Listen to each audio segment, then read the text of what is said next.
أعوذ بالله من الشيطان الرجيم بسم الله الرحمن الرحيم يا أيها الذين آمنوا لا تأكلوا أموالكم بينكم بالباطل إلا أن تكون تجارة عن تراض منكم ولا تقتلوا أنفسكم إن الله كان بكم رحيما صدق الله العظيم الصلاة والسلام عليك يا سيدي يا رسول الله وعلى آلك وأصحابك يا سيدي يا رحمة للعالمين اللہ جل شانہ وعز برہانہ کی پاک کلام قرآن مجید فرقان حمید 5واں پارہ اور سورۃ النساء کی آیت نمبر 29 تلاوت کرنے کا شرف حاصل کیا۔ اللہ جل شانہ وعز برہانہ کی بارگاہ اقدس میں دعا ہے کہ مالک لم یزل ہمیں قرآن پاک کے احکامات کو صحیح معنی سمجھ کے عمل کی توفیق عطا فرمائے۔ سامعین محترم، اس آیت مبارکہ میں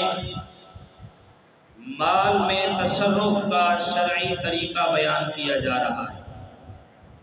اس آیت میں باطل طریقے سے مراد وہ طریقہ ہے جس سے مال حاصل کرنا شریعت نے حرام قرار دیا ہے، جیسے سود، چوری اور جوئے کے ذریعے مال حاصل کرنا، جھوٹی قسم، جھوٹی وکالت، خیانت اور غصب کے ذریعے مال حاصل کرنا اور گانے بجانے کی اجرت، یہ سب باطل طریقے میں داخل اور حرام ہے۔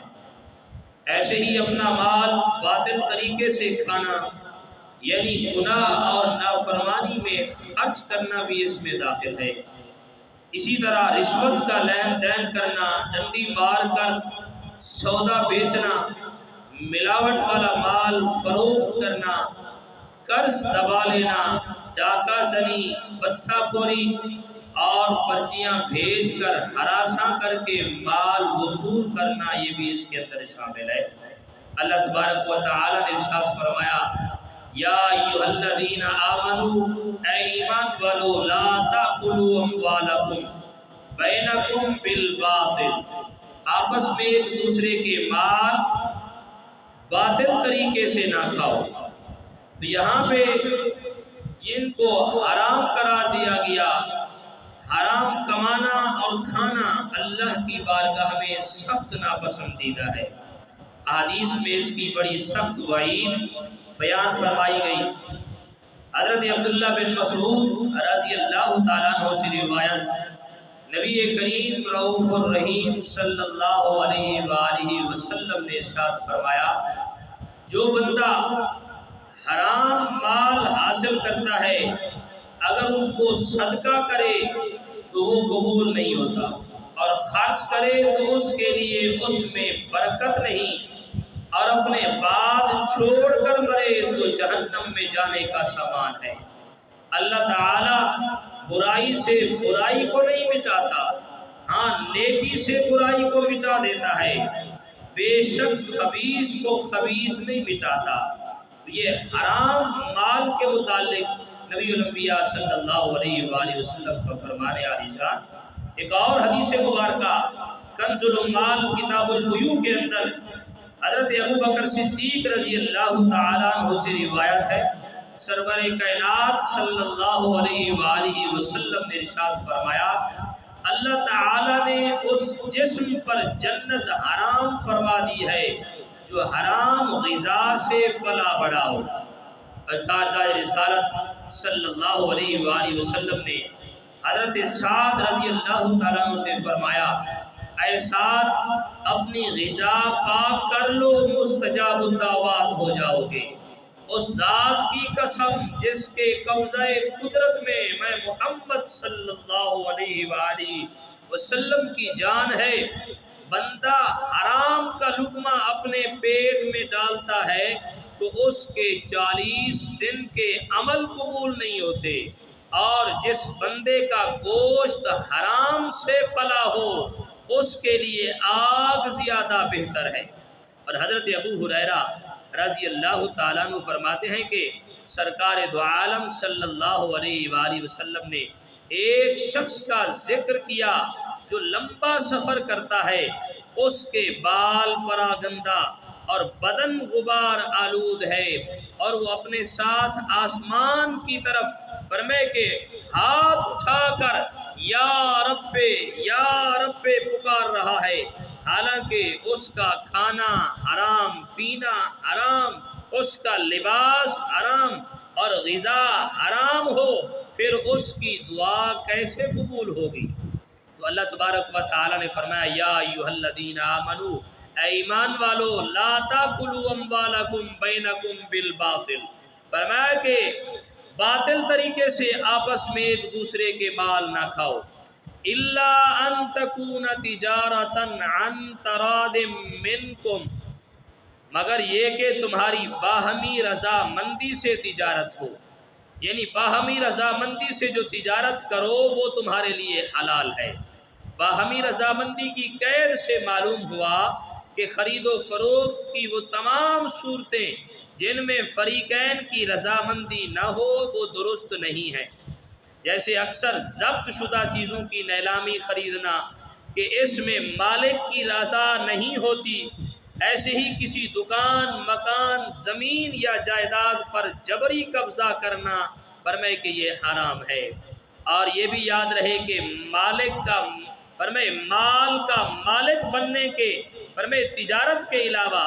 اور بھی بہت سارے جائز اسباب ہیں، جیسے تحفے کی صورت میں، وصیت یا وراثت کی صورت میں مال حاصل ہو تو یہ بھی جائز مال ہے۔ تجارت کا بطور خاص اس لیے ذکر کیا گیا کہ یہ مالک بننے کی اختیاری صورت ہے۔